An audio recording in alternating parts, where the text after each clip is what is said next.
নবীর কবরের শুনে মা খাদিজাতুল কুবরা আল্লাহ নবীর ডান হাতটা বুকের মধ্যে নিয়ে কাঁদতেছেন।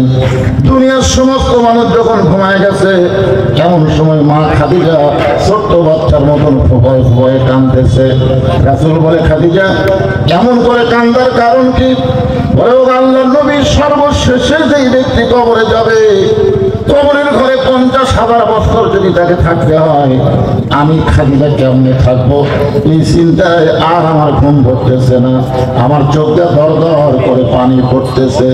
মা খাদিজার কপালে নবী চুম্বন দিয়ে বললেন, খাদিজা ওই আল্লাহর শপথ করে বলতেছি, ঈমান গ্রহণ করার পরে আপনি আল্লাহর সঙ্গে যে সম্পর্ক গড়ে তুলেছেন, আল্লাহ আপনার কবরকে কবর রাখবে না, আপনার কবরকে আল্লাহ জান্নাত বানাইয়া দিবে। আপনার বলেন তো, এই কথা শোনার পরে কবর নিয়ে আর কোনো টেনশন আছে? কিন্তু মারাত্মক একটা কথা, সেটা হলো ঈমান গ্রহণ করার পরে আপনি আল্লাহর সঙ্গে যে সম্পর্ক গড়ে তুলেছেন, আল্লাহ আপনার কবরকে জান্নাত বানাবে। তাহলে আমরা সকলে ঈমানদার। ঈমান গ্রহণ করার পরে সম্পর্ক করতে হবে কার সাথে? এখন আপনার সম্পর্ক কার সাথে করছেন? আল্লাহর সাথে।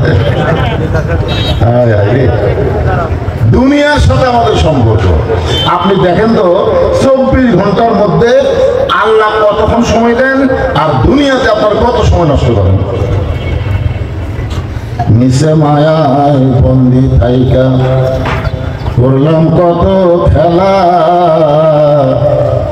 পশ্চিমে তাকায় দেখো তোমার ডুইবা গেছে বেলা, এক পলকের নাই ভরসা, মিশে সকল আশা, তখন বুঝি দারুণ ঝড়ে ভাঙবে তোমার বাসা।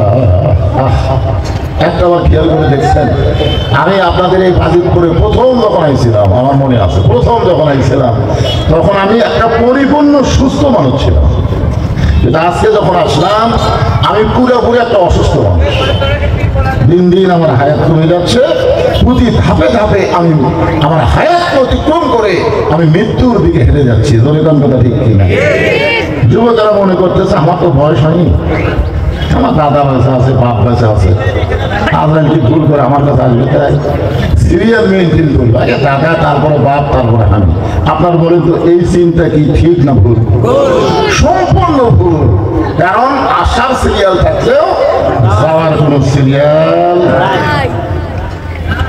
আল্লাহর নবী যখন মা খাদিজাকে এমন সুসংবাদ দিলেন যে আপনার কবরকে আল্লাহ জান্নাত বানায় দেবে, এইটা শোনার পরেও মেয়ে মানুষ বুঝতেছেন না। পুরুষ মানুষ কিন্তু সহজে বিশ্বাস করে, কিন্তু মেয়েদের ব্যাপারে একটু সমস্যা। নবীর হাত আরো বুকের মধ্যে চাইকা ধরে বলতেছে, ইয়া রাসূলুল্লাহ আপনার কথা আমার বিশ্বাস করে, কিন্তু আপনার কাছে যদি আমি কিছু চাই। সঙ্গে সঙ্গে নবী বললেন, নাউযুবিল্লাহ নাউযুবিল্লাহ নাউযুবিল্লাহ। নবী 3 বার বললেন নাউযুবিল্লাহ। বলার পেছনে কারণ হলো, আল্লাহ ছাড়া ঈমান গ্রহণ করার পরে অন্য কারো কাছে কিছু চাওয়া যাবে না, এমনকি নবীর কাছেও যাবে না। আর আমরা দেখলাম কয়েকদিন আগে সব 8 রশি গেল, 8 রশি এটা ট্রাক ভর্তি করে গরু নিয়ে আমাদের বগুড়া থেকে 100 গরু গেছে। দয়াল বাবার দরবারেতে কেউ ফিরে না খালি হাতে, দয়াল বাবার দরবারে কেউ ফিরে না খালি হাতে। এই কথা বলা কি ঈমান না শিরক? জোরে বলেন, ঈমান না শিরক? আল্লাহ নবী বলেন, খাদিজা আল্লাহর সঙ্গে যদি সম্পর্ক করতে চাও, আল্লাহ ছাড়া দুনিয়ার অন্য কারো কাছে চাওয়া জায়েজ নাই। খাদিজা বলতেছেন, ইয়া রাসূলুল্লাহ আপনার কাছে যা চাবো তা যদি আল্লাহর না থাকে, আমি আপনার কাছে যা চাবো তা যদি আল্লাহর না থাকে, তাহলে আল্লাহ কেমন দিবে? রাসূল বললেন, আল্লাহর নাই এই কথা কোন ঈমানদার বিশ্বাস করে না, সবকিছুর মালিককে আল্লাহ। আরো জোরে খাদিজা বললেন, ও আল্লাহর নবী, সূরা ইখলাসের মধ্যে আল্লাহ বলেছেন, কুল হু আল্লাহু আহাদ আল্লাহুস সামাদ এরপর আল্লাহ তো ডাউন হয়ে গেল।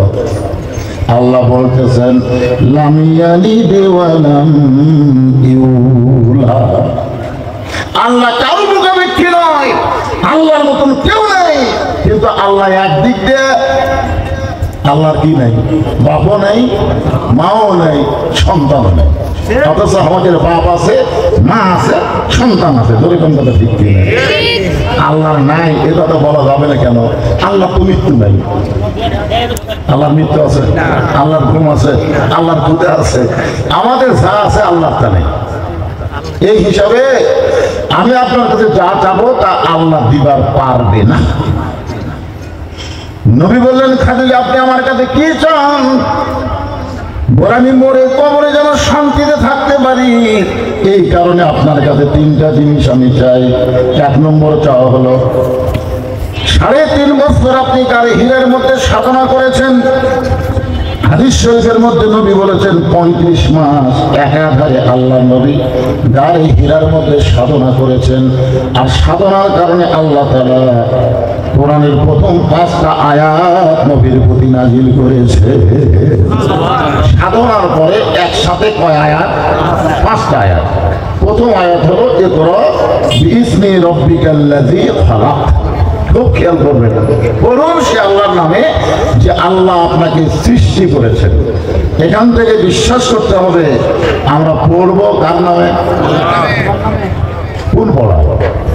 খালি পড়তে বললেই তো পড়া যাবে না। আজকে অনেক ছেলেরা বহু লেখাপড়া করতেছে, কিন্তু রাত যখন 1টা বাজে তখন মনে করে সবাই ঘুমিয়ে গেছে, দরজা জানলা বন্ধ করে ফেসবুকের অশ্লীল ভিডিও দেখতেছে।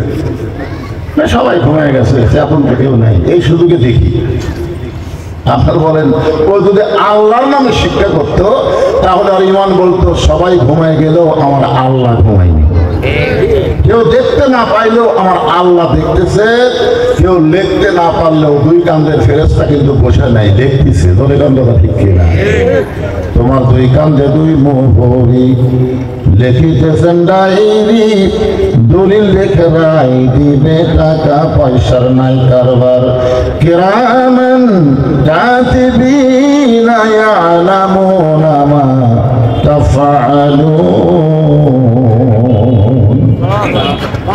ওই যুগটা পরে আপনি 3.5 বছর সাধনা করলেন। কোরআনের 5টা আয়াত নাযিল হওয়ার পরে আপনি আর গাড়ি হীরায় কোনোদিন গেলেন না। আমি খাদিজা লক্ষ্য করে দেখেছি কোরআন নাযিলের প্রথম 5টা আয়াতের পরে আপনার গোটা দেহ ঘেমে গিয়েছিল, গোটা জুব্বা আপনার দেহের ঘামে ভিজে গিয়েছিল। আপনি বলেছেন এই জুব্বা পরা অবস্থায় ফেরেশতা জিবরাইল আপনার সঙ্গে মুআনাকা করেছে, কোলাকুলি করেছে। আরশ থেকে আল্লাহ তাআলা তাওয়াজ্জু দান করে আপনার জবান খুলে কোরআনের আয়াত আল্লাহ আপনার জবান থেকে প্রকাশ করে দিয়েছে। আমি বহুদিন দেখলাম ওই জুব্বাটা আপনি যত্ন করে রাখার পরে মাঝে মধ্যে জুব্বা বের করে আপনি চুমাখানা বার রাখেন। তখন আল্লাহর নবী আমি খাদিজা যখন দুনিয়া থেকে বিদায় নেব ওই জুব্বাটা আপনি আমার কাফনের কাপড় হিসাবে দিবেন। দুনিয়াতে আমার আর কোনো চাওয়া নাই, এইটাই হলো আমার চাওয়া।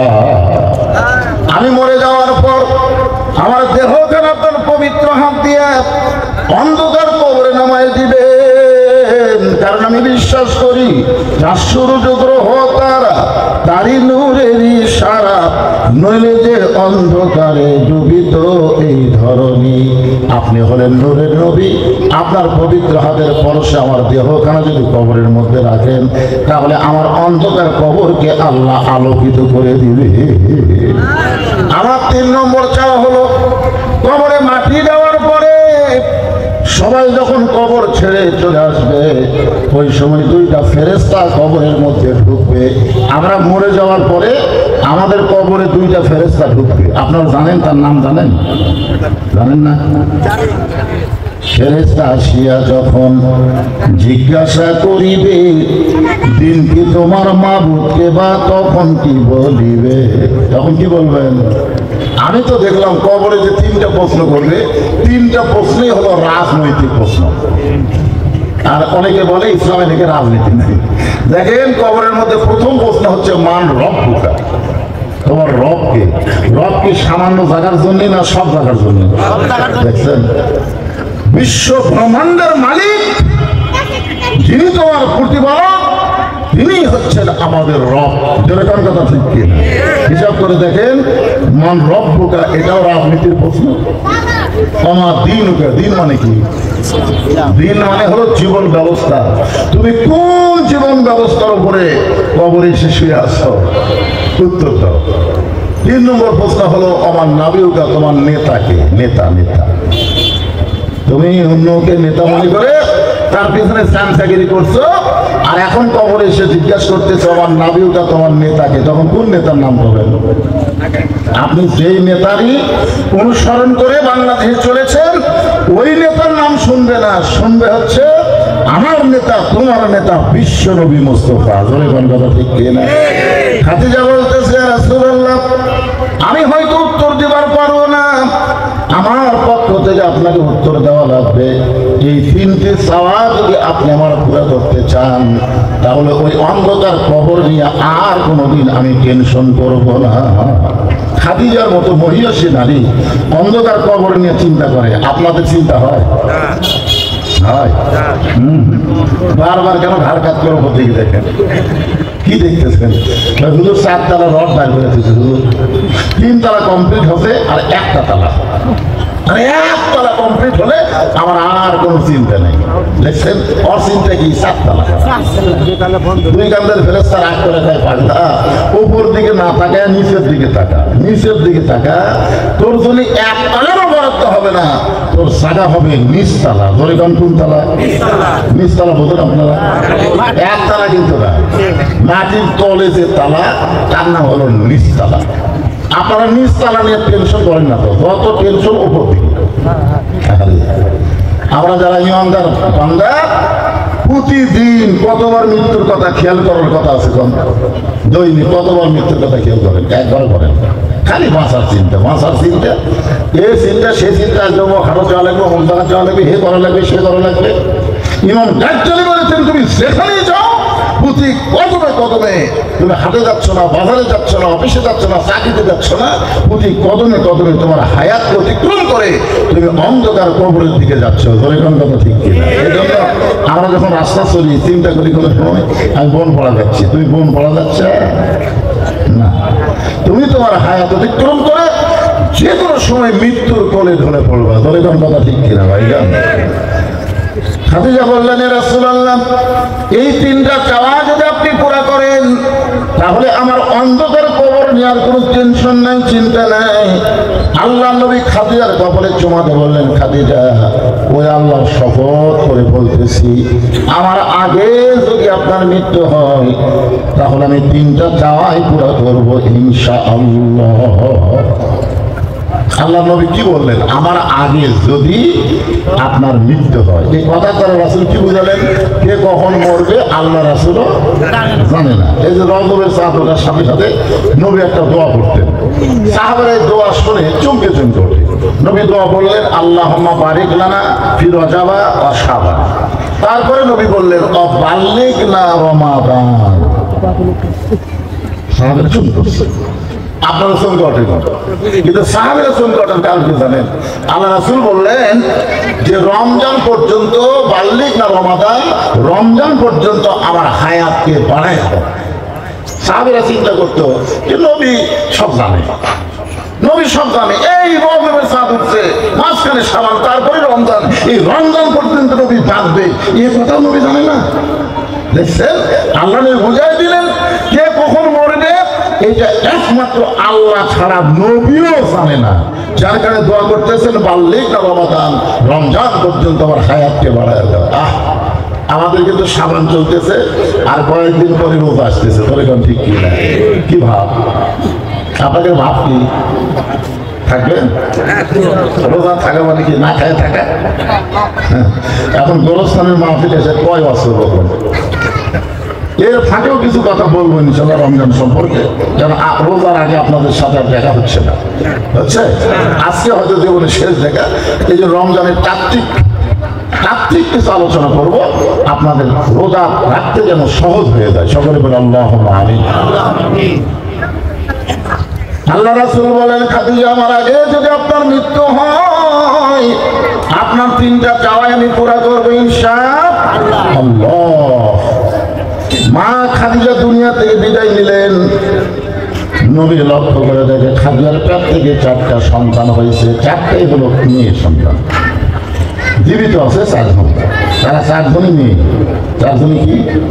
একটা মেয়ের নাম হলো জয়নাব, একটা মেয়ের নাম হলো কুলসুমা, একটা মেয়ের নাম হলো রোকেয়া, আর একটা মেয়ের নাম হলো, সকলেই আমরা জানি, খাতুনে জান্নাত ফাতেমাতুজ জোহরা।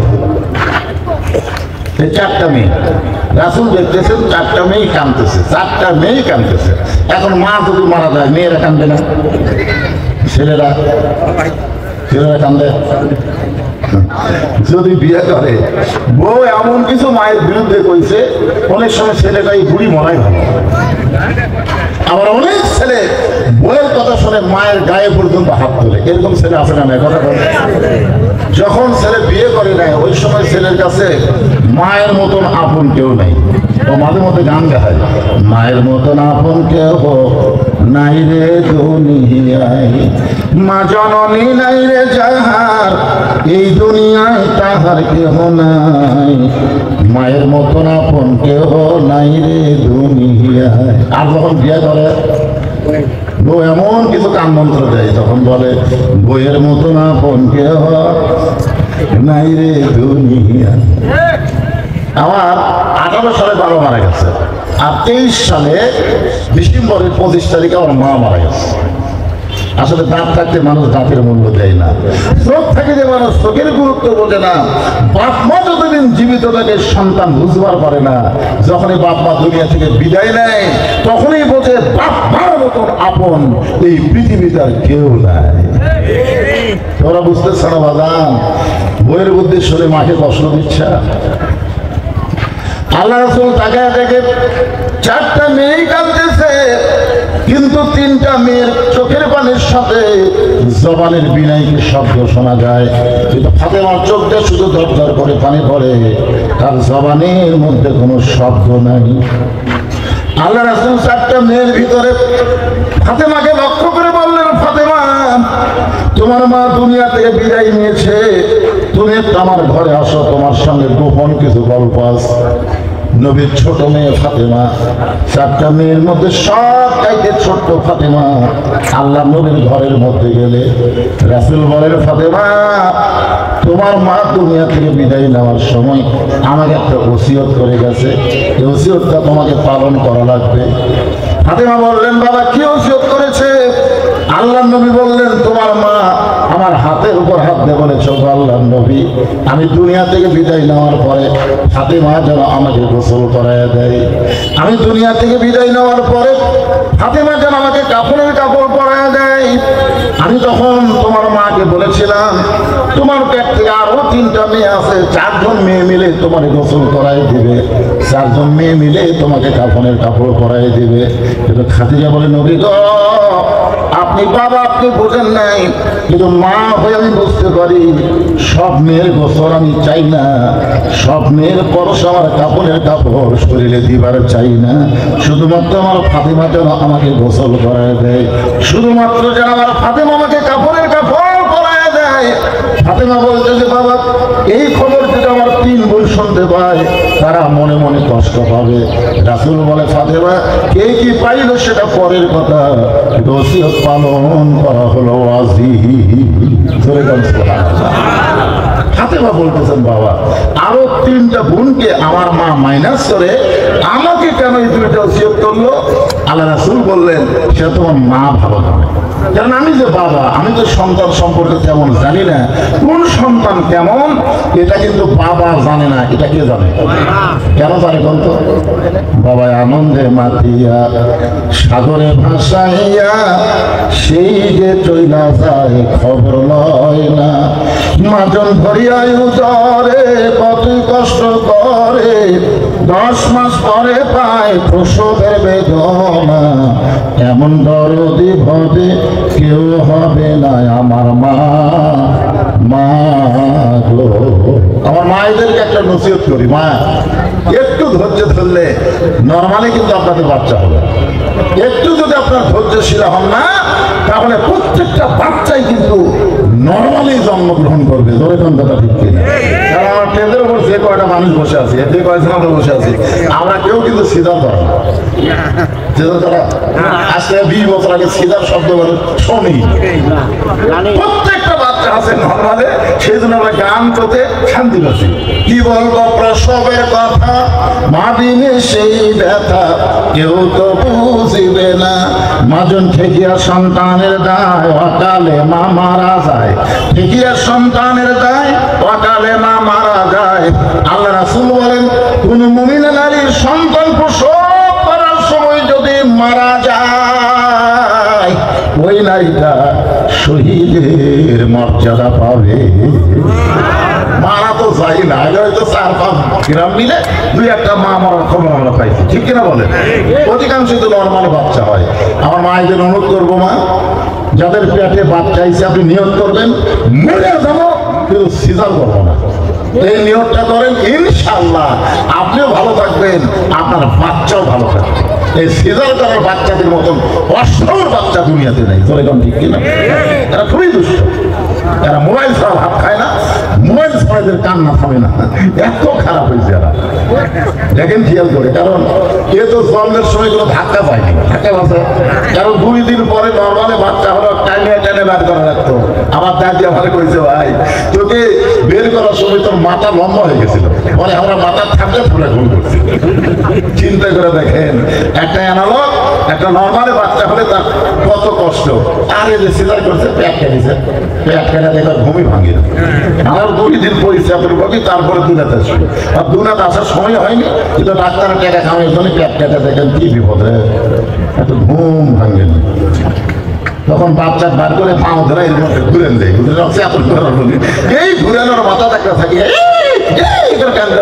ওই যে থাকি খাওয়া কাছে। এই কারণে দুনিয়াতে অসাও কোনো জায়গায় ঠিক মতো বসে থাকে না, খালি দুষ্টামি করে। দেখবেন আমি সিজার করে বাচ্চাকে বুদ্ধি বেশি না, কারণ ও থাকি খাই তো মাথা এত ব্রেন, ধর বাপ মাও পর্যন্ত অসাতে পারে না। তাই মায়েদেরকে আমি বলতেছি, মা আপনারা যদি না চান, দুনিয়ার কোনো বাবাও চাবে না তার বউকে সিজার করাবে, কিন্তু আপনাকে কারণে কি করবে দেখেন না। একটু মনোযোগ দিয়ে শুনবেন। আল্লাহ রাসূল বলেন, ফাতেমা তোমার মা একদিন গল্পে গল্পে আমারে বলেছে, ওগো আল্লাহর নবী আপনি কি জানেন আমার ফাতেমা যখন জন্মগ্রহণ করেছে তখন ফাতেমার খবর কি? রাসূল বলে, আমি কেমনে জানবো? ফাতেমা জন্মের সময় তো আমি ঘরের মধ্যে ছিলাম না। খাদিজা বলতেছে, আল্লাহর শপথ করে বলতেছি, আমার ফাতেমা যখন জন্ম নিল আমি মা বুঝতেই পারি নাই, প্রসবের কোনো ব্যথাও বুঝতে পারি নাই। তাকে এদিকে আমার মেয়ে তার 2টা হাত তার ইজ্জতের উপরে ধরে জন্ম নিয়েছে। আমি মা হয়ে যাওয়া পর্যন্ত আমার মেয়েটার ইজ্জত আমি দেখতে পারি নাই। যখনই ফাতেমা ছোট্টবেলায় প্রসাব করতো, পায়খানা করতো, আল্লাহর নবী আমি তার পরিষ্কার করতাম, কিন্তু একটাবারও তার ইজ্জতের দিকে আমি তাকায় দেখতে পারি নাই। যে মেয়েটা মায়ের কাছে নিজের ইজ্জতকে গোপন করলো, এই মেয়ে দুনিয়ার সাধারণ কোনো মেয়ে নয়। এই মেয়েটা যদি আমাকে গোসল করায় দেয়, এই মেয়েটা যদি আমার কাপড়ের কাপড় পরায় দেয়, জান্নাতে যাওয়া আমার জন্য সহজ হয়ে যাবে। তোমার মা তোমার ব্যাপারে আমাকে ওসিয়ত করেছে মা, আর ওসিয়ত পালন করা হলো ওয়াজিব। তাহলে চিন্তা করে দেখেন, মা খাদিজা এই দুনিয়াতে নারীদের ভিতরে 1 নম্বর জান্নাতি। রাসূল বলেছেন পুরুষের 10 জন জান্নাতীকে আল্লাহ সার্টিফিকেট দিয়েছেন, নারীদেরও 10 জনকে আল্লাহ জান্নাতের সার্টিফিকেট দিয়েছেন। পুরুষের 1 নম্বর হলো আবু বকর, আর নারীদের মধ্যে 1 নম্বর হলো খাদিজাতুল কুবরা। চিন্তা করে দেখেন, সেই খাদিজা যদি ওসিয়ত করে তাহলে আপনাদের গোরস্থানে যাবেন না? কয়েকটা গ্রামের গোরস্থান মারিয়া ফুলবতী জালসুটা, আপনাদের কবরে যাবেন, আপনাদের কিছু ওসিয়ত করা দরকার। তার মধ্যে 1 নম্বর ওসিয়ত হলো আপনারা এখন থেকে নিয়ত করবেন কোনো বেনামাজি যেন কবর ঘুরতে না পারে। যারা মরবেন এখন থেকে আপনারা একটা জোট গঠন করে এরকম নামাজিদেরকে কবর খননের দায়িত্ব দেবেন, যে কোনো বেনামাজি যেন কবরের পাশে না আসে। কারণ বেনামাজি যারা এরা মুসলমান না, এরা হলো কাফের। বাইনাল আবদি ওয়াল কুফরি তরকুস সালাত, বান্দার কাফের মধ্যে পৃথক করা জিনিসটার নামই হলো নামাজ। যে ব্যক্তি নামাজ পড়ে সে আল্লাহর বান্দা, আর যে নামাজ পড়ে না সে ডাইরেক্ট কাফের। দরকার কি কাফের? ডাইরেক্ট কাফের, কোনো গোসামিলের কাফের না, ডাইরেক্ট কাফের। কয়েকটা হাদিস দেখে, একটা কঠিন হাদিস, লা সালাতা লা ঈমানা, তার নামাজ নাই, তার ঈমান নাই। তো আপনি মরে গেলে হিন্দুরা আপনার কবর করলে আপনি খোলবা দিবেন? একটা হিন্দুর চাইতেও বেনামাজি খারাপ। একদম ঠিক কেন? আপনার কি বেনামাজির দল নাকি? কথা বল না কেন? রাসূল বলেছেন, মান তারাকা সালাতু মুতাম্মিদান ফাকাদ কাফারা, ইচ্ছা করে একটা ওয়াক্ত নামাজ বাদ দিল সে আল্লাহর সঙ্গে কুফরি করল। তাহলে বেনামাজি একটা নামাজি ব্যক্তির কবর করবে কেন? ইমাম মালিককে প্রশ্ন করা হলো, বেনামাজি মারা গেলে কি করা লাগবে? ইমাম মালিক বললেন, রাস্তা করে কুত্তে মরলে তোমরা কি করো? রাস্তা কুত্তে মরলে কি করো? বলে রাস্তায় কুত্তে মরে থাকলে আস্তে আস্তে পৌঁছে দুর্গন্ধ হবে, রাস্তার মানুষ যাওয়া আসা কষ্ট হবে, এই জন্যে আমরা কুকুরকে একটা অজাগাত দাফন করি। অজাগাত দাফন মানে পুঁতে থুই। তো তখন তোমরা কুকুরকে গোসল করে দাও? না, তা তো করে দিই না। কুকুরের তোমরা কি দাফনের কাপড় পরাও? তাও তো করি না। কুকুরের কি তোমরা কান্দক দাও? তাও তো নেই না। তাহলে কি করো? কুকুরের পাওয়া দড়ি লাগে যে পুঁতে থুই। একটা বেনামাজি মারা গেলে এর চাইতে বেশি করা যাবে না। আর বেনামাজির জানাজায় কোনো নামাজি ব্যক্তিও সামিল হতে পারবে না। কোনো বেনামাজার জানাজায় কোনো নামাজি ব্যক্তি সামিল হলে তার আমল নামায় 1 হকবা পরিমাণ পাপ হয়। সাহেব বলেন, হুজুর 1 হকবা কি? বলে উহুদ পাহাড় পরিমাণ। উহুদ পাহাড়ের সমান বেনামাজির জানাজা যদি আপনি যান, ওইরকম পাপ হবে। কি মনে করতেছে? বেনামাজি আল্লাহর সাথে সরাসরি গাদ্দারি করলো, আর তিনি আল্লাহর সঙ্গে গাদ্দারি করলো, তার জন্য আপনি জান্নাতের দোয়া করবেন, ইয়ার কি মনে করতেছে? আমাদের এলাকায় কেউ বললি ওরাই 5 জন, গোটা গ্রামের কবর ফাঁসুর দিলিতে 5 জন। বাপ বলছে বেড়াতে, বলছে ভাই কবর ফেলে যাচ্ছি, 5 প্যাকেট সিগারেট দেয়। তো 5 প্যাকেট সিগারেট দিচ্ছে, ওরা ওই থেকে সিগারেট টানা শুরু করছে ওই জায়গা থেকে। কবর ফুটতেছে, ওই সিগারেট টানতেছে, যাই কোদাল মারতেছে ওদের সিগারেট, যাই মাটি তুলতেছে ওদের সিগারেট, সমান করতেছে ওদের সিগারেট। একটা কবরে যদি 5টা সিগারেট জ্বলে, ওই এলাকার মধ্যে ফেরেশতা থাকবে না? ফেরেশতারা সবচেয়ে দুর্গন্ধকে ভয় করে বেশি। সিগারেট দুর্গন্ধে একটা ফেরেশতা হবে, সব রাস্তা খাড়া গাছ। গাজীপুর কোনো সনদ নাই, রাস্তা এর ফেরেশতা করো সনবাদ রাস্তা কেন? যে ধোঁয়া উঠতেছে আল্লাহ, আমরা থাকবার পারি? আপনি বললেন না জর্দা, জর্দা আপনি বাপের সামনেও পান খাবার পারেন, কিন্তু পানের মধ্যে কি ঢুকা থাকেন আল্লাহ ভালো জানে। জর্দা থোছেন না, সুপারি থোছেন, যেটা ইচ্ছা থোছেন। আপনি যদি একটা পান মসজিদের মধ্যে খান, কেউ ধরবে? কিন্তু একটা সিগারেট ধরান দেখি কত বড় বড়, কার সাথে কি দেয়? সিগারেটের সাথে ধোঁয়া এবং আগুন। হিন্দুরা মরে গেলে মুখত আগুন দেয়, আর মুসলমানের বাচ্চারা যখন সিগারেট খায় তখন জীবিত মানুষের মুখত আগুন জ্বলতেছে। যখন ঠিক কিনা আপনি বলেন তো? এইরকম একটা মানুষ সিগারেট ধরাচ্ছে আমার এলাকা, আমি দৌড়ে গিয়ে বলছি যে ভাই বিসমিল্লাহ কও।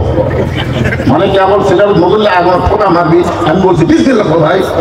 না হুজুর, সিগারেট ধরার সময় বিসমিল্লাহ বলা জায়েজ নাই, যেটা খাওয়ার সময় বিসমিল্লাহ বলাই জায়েজ নাই, সেটা কি খাওয়া জায়েজ? কথা বলেন জায়েজ? মনে কষ্ট নেন না, বলতেছি যে সম্মিলিত গোরস্থান এটা আল্লাহর নবী নিজেই করে গেছে। জোরে কোন সুবহানাল্লাহ। নবী নিজের হাতে জান্নাতুল বাকি তৈরি করছেন। সকলে মিলে আমরা এক জায়গায় থাকবো, ভালোভাবে থাকবো, দুনিয়াতে যা করছি মরার পরে আল্লাহ যেন আমাদের সবাইকে জান্নাত দেয়, এরকম সিস্টেম দুনিয়ার থেকে চালু করার দরকার আছে না? নাই? মন খারাপ করতেছে, বেনামাজিরা নামাতে হবে, অসুবিধা কি? নামাজে হবে। আল্লাহর বান্দার একটু মনোযোগ দিয়ে শুনবেন। আপনি এখন দুনিয়াতে সেই বাড়িতে থাকতে পারবেন না, সেই বাড়ি তৈরি করতেছেন 1 কোটি টাকা দিয়ে, 2 কোটি টাকা দিয়ে বাড়ি তৈরি করতেছেন। আপনি বলেন সেই বাড়িতে আপনি কয়দিন থাকবেন? অথচ অন্ধকার কবরে আপনাকে 50,000 বছর থাকতে হবে। দুনিয়ার বাড়ি তৈরি করতে করতে গেলে আপনি যেমন ভালো মিস্ত্রি খোঁজেন, কোন মিস্ত্রি এলাকার মধ্যে ভালো, বলে বনপাড়ার অমুক মিস্ত্রি ভালো, তাহলে আপনি 3 তলার ভিত দেবেন, ভালো একটা মিস্ত্রি আপনি খুঁজতেছেন, যেই কবরে 50,000 বছর থাকবেন, সেই কবর খোঁড়ার জন্য ভালো মিস্ত্রির দরকার আছে না? না দরকার আছে না? নাই।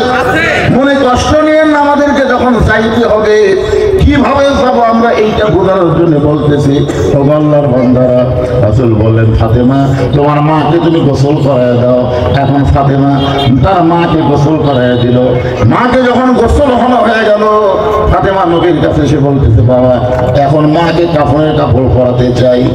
যেই বলছে কাফনের কাপড় পরাতে চাই, সঙ্গে সঙ্গে নবী আমার ওই জুব্বাটা, যেই জুব্বাটা গাড়ি হীরার মধ্যে পরা অবস্থায় আল্লাহ কোরআনে 5টা আয়াত নাজিল করেছিল, যেই জুব্বা পরা অবস্থায় ফেরেশতা জিবরাইল আল্লাহ নবীর সঙ্গে কোলাকুলি করেছে, ওই জুব্বাটা নবী বের করে ফাতেমার হাতে দিলেন। ফাতেমা জুব্বা নিয়ে ছোট বাচ্চার মতন কান্না শুরু করে দিলেন। রাসূল বলে, ফাতেমা কান্দার কারণ কি? ফাতেমা বলে, বাবা আমি মায়ের মুখে শুনেছি, আমার মা সবচাইতে ধনবতী রমণী ছিলেন, আর আপনি সবচাইতে গরিব ছিলেন। আমি মায়ের মুখে শুনেছি। ফাতেমা তুমি জানো তোমার বাবার সঙ্গে যখন আমার বিয়ে হয়েছে এই ঘটনা তুমি জানো? ফাতেমা বলতেছে, মা বাবার সঙ্গে আপনার যখন বিয়ে হয়েছে তখন আমি কত বড় ছিলাম? তোমার তো জন্মই হয়, জন্ম না হলে আমি জানবো কেমনে? মানে ঘটনাটা এত গুরুত্বপূর্ণ, যেরকম কোরআনে একটা ঘটনা আল্লাহ গুরুত্ব বেশি দিয়ে বলেছেন, আলাম তারা কাইফা ফাআলা রাব্বুকা বিআসহাবিল ফিল। ওগো নবী আপনি কি হস্তি বাহিনীকে দেখেছেন? আল্লাহ রাসূল বলে, আল্লাহ হস্তি বাহিনী যখন কাবাঘর ধ্বংস করতে আইছিল তখন আমি কোথায় ছিলাম? আল্লাহ বলে, তখন আপনার জন্মই হয়নি। যে নবী যদি জন্মগ্রহণ না করে তার হস্তি বাহিনীকে কেমনে দেখবে? অথচ আল্লাহ বলেছেন, আলাম তারা কাইফা ফাআলা রাব্বুকা বিআসহাবিল ফিল। মানে হস্তি বাহিনীর ঘটনাটা আল্লাহর কাছে এতই গুরুত্বপূর্ণ। প্রধান অতিথির আগমন, আমার আব্দুল আজিজ ভাইয়ের আগমন, শহীদ জিয়ার সৈনিকের আগমন, লিল্লাহি তাকবীর। আমি প্রায় মাহফিলে বিএনপি নেতাদেরকে বলি শহীদ জিয়ার সৈনিক। মানে শহীদ জিয়ার সৈনিক হয়ে যদি ইনশাআল্লাহ নিয়ত করে বাংলাদেশের খেদমত করার, তাহলে ইসলামী দলের সাথে তাদের কোনো বিরুদ্ধচারণ হবে না। কারণ শহীদ জিয়া নাস্তিকতাকে কবর দিয়া আল্লাহর প্রতি অবিচল আস্থা এবং বিশ্বাস রেখে বিসমিল্লাহ বলে কাম শুরু করেছে। বলে কোন কথা ঠিক? শহীদ জিয়ার যা জীবনে আমি জানি, আমার বগুড়া জেলার বাড়ি তো, আমাদের বাড়িতে গেছি সব কিছু দেখছি। আল্লাহর একটা পোক্ত ওলি ছিলেন, আমাদের হুজুর ছিলেন আল্লামা নজিবুল্লাহ রহমতুল্লাহ। ওনাকে একবার প্রশ্ন করছিলাম যে হুজুর শহীদদের সম্পর্কে আপনার মন্তব্য কি? উনি এক কথায় বললেন, ওমর ফারুকের সিমটম। ধরে করছো মক্কাতে যারা গেছেন আরাফার ময়দানে, ওখানে আরাফার ময়দানে গেলেই দেখবেন শহীদ যে কত বড় আল্লাহর ওলি। খেলে ওখানে দেয় যে নিমের গাছগুলো লাগাতে যাইছে, ওই গাছের বাতাস মনে হয় জান্নাত থেকে বইতেছে। ধরে কারণ সুবহানাল্লাহ, গাছের গোড়ায় লেখা আছে জিয়া টিরি, মানে জিয়া গাছ। বিএনপি সৈনিকেরা যদি শহীদ জিয়ার সৈনিক হয়, ইনশাআল্লাহ আমাদের সাথে কোনোদিন দলাদলি হবে না, মতভেদ হবে না। কিন্তু মাঝখান থেকে কিছু একটা আউলা ঝাউলা বাড়াচ্ছে। আমি একটু তাদের ব্যাপারে কথা বলছি। পরশুদিন আমার উপর তো ওরা অ্যাটাক করবে। আমি সাফাইয়ের মধ্যে যাই, হারুন একটা হারুন বলাছে, এই হারুন আবার বলতেছে আমরা নাকি ধর্ম নিয়ে ব্যবসা করতেছি। আপনি বলেন এ পর্যন্ত আমি কোন দল নিয়ে একটা কথা বলছি? আমার ওয়াজি হচ্ছে ভাই গোরস্থানের মাহফিল, আর এই জায়গায় আওয়ামী লীগ, বিএনপি, জাতীয় পার্টি জামাত নাই। ইমান নিয়ে বলে আমরা একই গোরস্থানে থাকতে চাই। ধরে কোন কথা ঠিক কিনা? আজান দিনে যেরকম মুসলমানের নামাজ পড়ে, কোন দল করে আমরা খুঁজি নাকি? মসজিদের মধ্যে আওয়ামী লীগ ঢোকার সময় কোন পায়? বিএনপি, জামাত। আবার কাতার যদি একটা হয়, 10 দলের মুসল্লি কাতার হলে একটা, তখন কি 10 দল 10 কাতার করবে, 1 কাতার করবে? যদি আওয়ামী লীগ 4 গোল সামনে যায় আর জামাত যদি টান মারে, আওয়ামী লীগ কি বলবি? এখন বলবি? কারণ মসজিদের মধ্যে যখন ঢুকছে তখন সব দল কবর দিয়ে সব মুসলমান এক কাতার হয়ে গেছে। এই গোরস্থানের মাহফিলে আমাদের কোনো দলাদলি চলবে না, আর সব মুসলমান এক কাতার হবো। ধরে কোন কাতার? ভাই এখন বলবেন না, শুনবেন।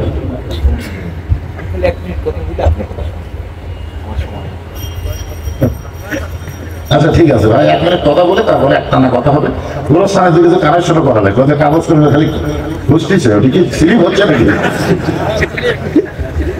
আমি ঘোষণা করে দেই, আজকের মাহফিলের সম্মানিত প্রধান অতিথি আমার অত্যন্ত মহব্বতের কলিজার টুকরা মানুষ আমার ভাই আব্দুল আজিজ সাহেব আপনাদের সামনে সংক্ষিপ্ত একটা শুভেচ্ছা বক্তব্য দিবেন। এটা চালু করতে হবে।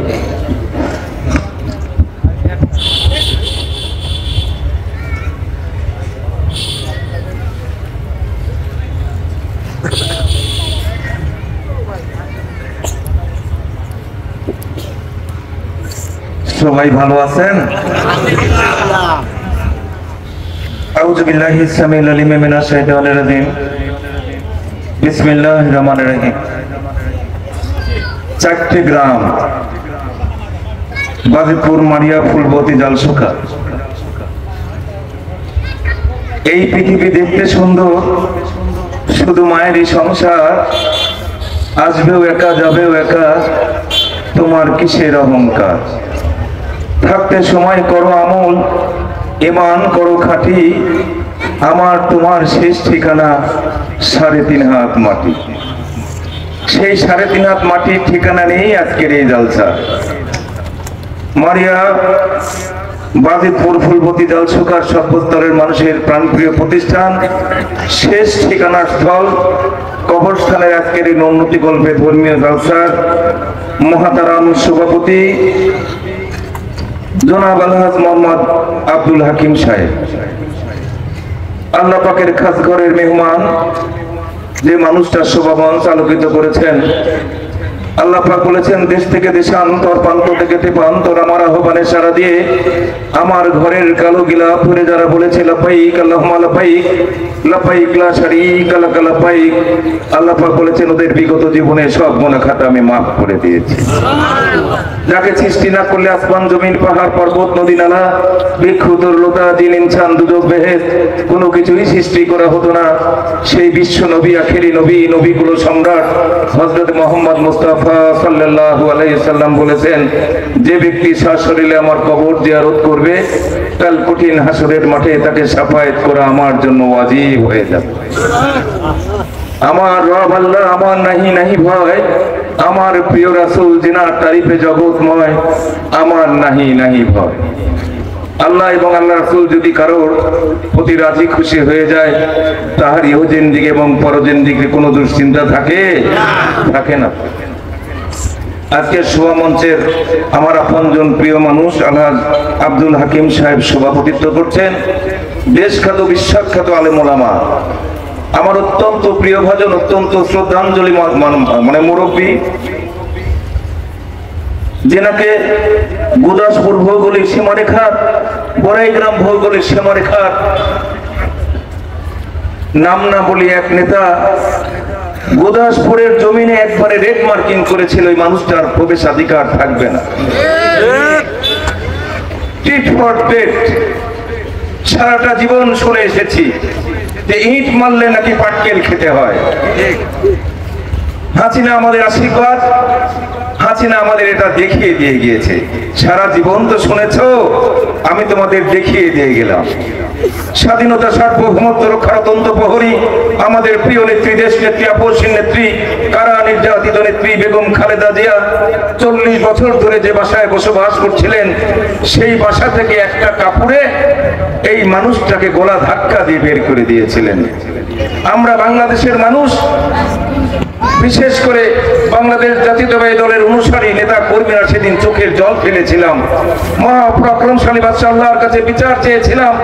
40 বছরের বসবাসরত বাসা থেকে একটা কাপড় একটা মানুষকে বের করে দিল, চোখের জল ফেলেছিল, আমরাও ফেলেছিলাম, আর বিচার চেয়েছিলাম। কি বিচার হয়েছে? বাসা থেকে বের করে দিয়েছে খালেদা জিয়াকে। মহাপরাক্রমশালী বাদশা আল্লাহ বাংলাদেশের জমিন থেকে বের করে দিয়েছে। তাহলে তো বিচার হয়েই গেছে নাকি? না, বিচার শেষ হয় নাই। আমাদের স্কুল কলেজের পড়ুয়া ছাত্র ছাত্রী, আমাদের প্রিয় সংগঠন বাংলাদেশ জাতীয়তাবাদী দল সমমনা দলের হাজার হাজার নেতা কর্মীদের আমাদের টাকার কেনা বন্দুক, আমাদের টাকার কেনা গুলি আর আমাদের বেতনভুক্ত কর্মচারীদের হুকুম দিয়ে দিয়েছে। হারিয়ে গেছে অজানার দেশে না ফেরার দেশে, যে দেশে মানুষ গেলে ভালো থাকে না খারাপ থাকে, কোনো খবর আদি পাওয়া যায় না, যে দেশে মানুষ একবার গেলে তার আপনজনের কাছে কোনোদিন ফিরেও আসে না। আমরা তাদের বিচার চাই।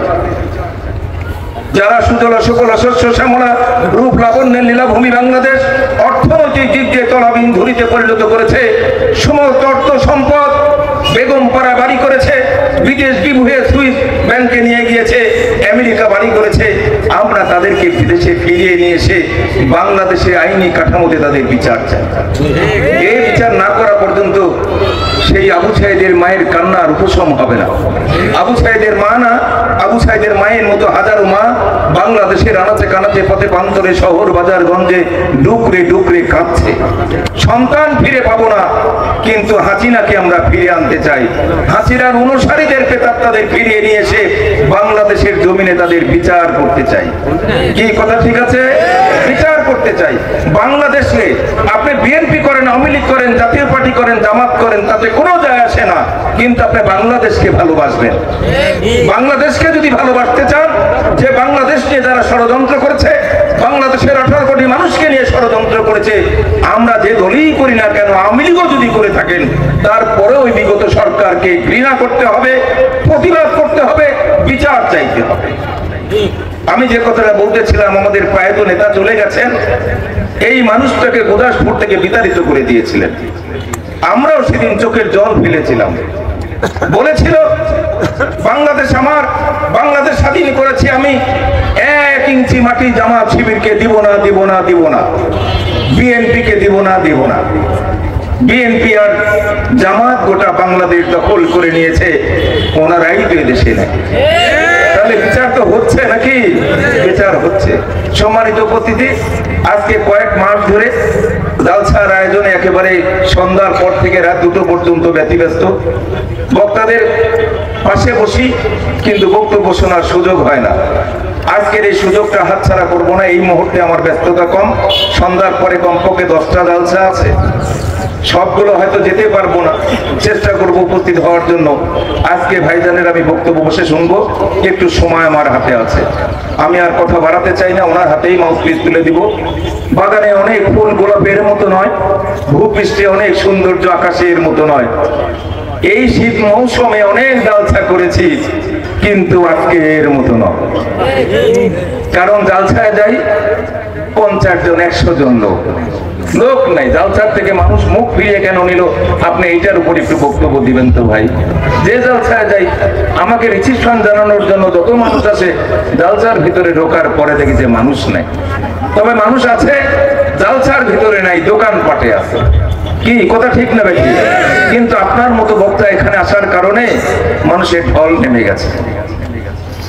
কেন জালসা মানুষ হচ্ছে না, এটার ব্যাপারে একটু বক্তব্য দিবেন, আর আমার জন্য একটু দোয়া করবেন। আমি আপনাদের পরিচিত সন্তান, বাজিতপুরের মানুষের সঙ্গে অর্ধ বছরের সম্পর্ক। আমার ছোট বোন, ইমিডিয়েট ছোট বোনকে এখানে বিয়ে দেওয়া হয়েছে। আমার ভগ্নিপতি বাম পাশে বসে আছেন। প্রায় 50 বছর, এই আর কয়েক বছর গেলে 1/2 বছর হয়ে যাবে। এই এলাকার মানুষের সঙ্গে আমার হৃদয়ের সম্পর্ক, আত্মিক সম্পর্ক। এখান থেকে জোরে চিৎকার দিলে অথবা গভীর রজনীতে যদি মাইকে আওয়াজ দেন, আমার ধারাবার্ষা থেকেই শোনা যাবে। কি যাবে কি যাবে না? যাবে। আমি আপনাদের পরিচিত সন্তান, আমার সম্পর্কে আপনাদের যদি কথা বলতে চাই, তাহলে মায়ের কাছে মামার বাড়ির গল্প হয়ে যাবে। ধারাবার্ষার মানুষ ভালোবেসে 4বার আমাকে ইউনিয়ন পরিষদের চেয়ারম্যান নির্বাচিত করেছেন। 20 বছর। সম্মানিত উপস্থিতি, আপনারা জানেন নানা প্রতিকূলতার মধ্যে দিয়ে 3 জন এমপি আমার বিরুদ্ধে অবস্থান নিয়েছিল। তারপরে আম জনতা আমাকে ভোট দিয়ে 10,000 ভোটের ব্যবধানে আমাকে উপজেলা চেয়ারম্যান নির্বাচিত করেছিল। যার কারণে আমার প্রিয় সংগঠনের ভারপ্রাপ্ত চেয়ারম্যান তারেক রহমান আমাকে ফোন করে জানিয়ে দিলেন, চেয়ারম্যান সাহেব আপনি প্রস্তুত হয়ে যান, আগামী দিনে আপনাকে এমপি নির্বাচন করতে হবে। ধানের শীষের প্রতীকও আমার হাতে তুলে দিলেন। আওয়ামী লীগের অন্যায় অত্যাচার জুলুম নির্যাতনে দেশ ছাড়া হয়ে গেলাম, আমার বিএনপি নেতা কর্মীও দেশ ছাড়া হয়ে গেল। আমার নির্বাচন আলোর মুখ দেখলো না। গণতন্ত্র বিরাজমান থাকলে আজকে আমি আপনাদের সামনে সাবেক এমপি হিসাবে কথা বলতাম। ধারাবাহিকতা অব্যাহত থাকলে আগামী ত্রয়োদশ জাতীয় সংসদ নির্বাচন অনুষ্ঠিত হবে। আমার মনে হয় আপনার ভোট আপনি দিবেন, যারে খুশি তারে দিবেন, এই পরিবেশ তো এসে গেছে নাকি? কি দিনের ভোট আর রাতে হবে? দিনের ভোট আর রাতে হবে না। ত্রয়োদশ জাতীয় সংসদ নির্বাচনে যদি ধানের শীষের প্রতীক আমার সংগঠন যদি আমার হাতে তুলে দেয়, সেই নির্বাচনী বৈতরণী আমার কুলে ফিরিয়ে দিবেন। আজকে এখানে দাঁড়িয়ে এখানে কথা বলছি, আগামী ত্রয়োদশ জাতীয় সংসদ নির্বাচনে যদি এমপি নির্বাচিত হতে পারি আপনাদের দয়া, আপনাদের মায়া, আপনাদের ম্যান্ডেট নিয়ে, তাহলে বাংলাদেশের মধ্যে পুত পবিত্র সংসদ ভবনে দাঁড়িয়ে বাজিতপুর, মারিয়া, জালসুকা আর ফুলবতীর কথা বলবো, গুদাসপুরবাসীর কথা বলবো, বড়াই গ্রামবাসীর কথা বলবো। এই আশাবাদ ব্যক্ত করে সবারই সুস্বাস্থ্য সর্বাঙ্গীন মঙ্গল কামনা করে আপনাদের জীবন বসন্ত বনফুলের ন্যায় বিকশিত হোক, বর্ষার জলোচ্ছ্বাসের ন্যায় পরিপূর্ণ হোক, আর হিমন্তে সোনালী শস্যের ন্যায় ভরপুর হোক। আমিন। আল্লাহ হাফেজ। আসসালামু আলাইকুম ওয়া রাহমাতুল্লাহ। সকলে একটু জিকির করেন, লা ইলাহা লা ইলাহা। আমার সম্মানিত মা বোনেরা, আপনাদের জায়গা হচ্ছেন একটু জমে বসেন, একটু জমে জমে বসেন। হ্যাঁ, আমি যে কথা বলতেছিলাম, আল্লাহ রাসূল বললেন, ফাতেমা তুমি কি বলতে চাও? ফাতেমা বলে, বাবা মক্কার দোকানে কি নতুন কোনো কাপড় নাই? নতুন কোনো কাপড় না দিয়া এই পুরাতন জুব্বা আমার মাকে কাপড় দিবেন? আমি আমার মায়ের মুখে গল্প শুনেছি, আপনি যখন পৃথিবীর সবচাইতে গরিব ছিলেন, আমার মা ছিল সবচাইতে ধনবতী। আসলেই তো তাই। মা খাদিজার মতো ধনবতী রমণী সেই সময় মক্কায় কেউ ছিল না। আল্লাহর নবীর মতন গরিব এতিম সেই সময় কেউ ছিল না, কারণ শিশুকালে মরে গেছে মা, গর্ভে থাকতে মরছে পিতা, নবী চোখে দেখলেন না। কে করিবে লালন পালন, কে দিবে সান্ত্বনা? এই দুনিয়ার বড় এতিম নবী ছিলেন একজনা। মা দুনিয়া থেকে মরে যাওয়ার সঙ্গে সঙ্গে আমার মাকে আপনি ভুলে গেলেন। বাবা এই পুরাতন জুব্বাখান আমার মাকে কাপড় হিসাবে দিচ্ছেন। রাসূল কান্দে বলে, ফাতেমা এই জুব্বা আমি তোমার মাকে দিচ্ছি না মা, বরং তোমার মা আমার কাছে চেয়ে নিয়েছে। ফাতেমা বলেন, বাবা এই জুব্বার এমন কি মাহাত্ম্য যেই জুব্বা আমার মা আপনার কাছে চাইছে? রাসূল বলেন, ফাতেমা এই জুব্বা দুনিয়ার সাধারণ কোনো জুব্বা নয়, এই জুব্বার সঙ্গে আল্লাহর কোরআনের সম্পর্ক রয়েছে। একটা কোরআনের সম্পর্ক সাধারণ জুব্বার সাথে থাকলে জুব্বার দাম যদি বেড়ে যায়, সেই কোরআনের সঙ্গে আমাদের সম্পর্ক যদি রাখতে পারি, আপনার বলেন তো আমারও দাম বাড়বে না কমবে? দেখবেন একই গাছের কাঠ দিয়ে তিনটা জিনিস বানাইছে, একটা হলো খাট, একটা সোফা, একটা রেহাল। একটা কি রেহাল, একটা খাট, একটা সোফা, গাছ কিন্তু একটা। আপনার বলেন যে তিনটা জিনিসের মধ্যে, খাট, সোফা, রেহালের মধ্যে আপনি কার গুরুত্ব বেশি দিবেন? কেন? কারণ খাটের সাথে মানুষের সম্পর্ক, সোফার সাথে মানুষের সম্পর্ক, আর রেহালের সাথে হলো আল্লাহ কোরআনের সম্পর্ক। এখন আমরা অন্ধকার কবরে যদি যাই, সেই কবরে আল্লাহর কোরআনের সঙ্গে যদি সম্পর্ক রেখে যাইতে পারি, তাহলে আমাদের কবর থাকবে না, আমাদের কবরকে আল্লাহ জান্নাতের বাগান বানায় দেবে। কারণ আমাকে বলা হয়েছে, হুজুর আপনাকে বাজিতপুরের লোকেরা অত্যন্ত ভালোবাসে, আর অনেক বছর পরে আইছি তো আমরা সকলে একটা গান শুনছিলাম, গোরস্থানের একটু মাটি বায়না করে রাখ, কখন যেন আসতে পারে তোমার মরণের এটা। দুনিয়ার বাড়ি ঘরের জন্য আমরা অনেক কিছু করি, কিন্তু সেই বাড়িতে থাকা হচ্ছে না ভাই। এই গোরস্থানই তো আমাদের থাকা লাগবে। এখন গোরস্থানের খবর কি? গোরস্থান তো মাজার করা যাবে না, গোরস্থানকে পূজা করা যাবে না, কিন্তু গোরস্থানের চারিধার বাউন্ডারি দিয়ে গোরস্থানে শিয়াল কুত্তে যেন ঢুকতে না পারে, এই জন্য পবিত্র গোরস্থান রাখতে হবে। দেখছি জান্নাতুল মাওয়া, জান্নাতুল বাকি, আমার মক্কায় গিয়ে বহু গোরস্থান দেখছি, সুন্দর করে চারিদিকে প্রাচীর করে, সুন্দর গেট করে, গোরস্থানের মধ্যে উজুখানা থাকবে, গোরস্থানের মধ্যে একটা ঘর থাকবে, সেখানে কিছুক্ষণ যে মানুষ বিশ্রাম করবে, এরকম কিছু আপনাদের গোরস্থানে কি আছে আমি তো জানি না।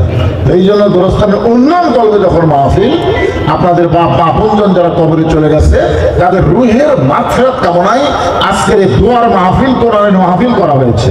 এখন আপনারা সেই বাপ মার কবরকে জান্নাতের টুকরা এবং নিজেও গোরস্থানে যাবেন, গোরস্থানের উন্নয়নে কে কি পারবেন 10টা মিনিটের মধ্যে আপনার দেওয়ার পরে বাকি কথা বলে আমি আপনাদের প্রথম পর্বের মোনাজাত শেষ করে দিব। তারপরে জোহরের নামাজের পরে আবার দ্বিতীয় পর্ব শুরু হবে। দানের কথা শুনে তারা উঠে যান না, কারণ যাওয়া লাগবে।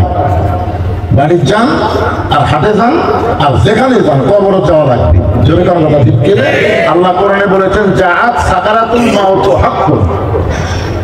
হিন্দুরা পর্যন্ত বিশ্বাস করে, অন্য ধর্মের লোকেরা যারা আল্লাহ মানে না তারাও বিশ্বাস করে মৃত্যুর চাইতে সত্য কোনো জিনিস নাই। জোরে কোন কথা ঠিক কিনা? সবাই মরা লাগবে, মরার কথা খেয়াল করে এখানে কি স্লিপ টিলিপ দেখলে নিয়ে আসেন, তাড়াতাড়ি নিয়ে আসেন। আর কে কি দিবেন একটু আল্লাহর রাস্তে বলেন, একটু আল্লাহর রাস্তে বলেন আপনারা কি দান করেন। রসুন দিবেন, পেঁয়াজ দিবেন, তারপরে ধান দিবেন, নগদ দিবেন, বাকি দিবেন, যিনি যা পারবেন। খালি মৃত্যুর কথা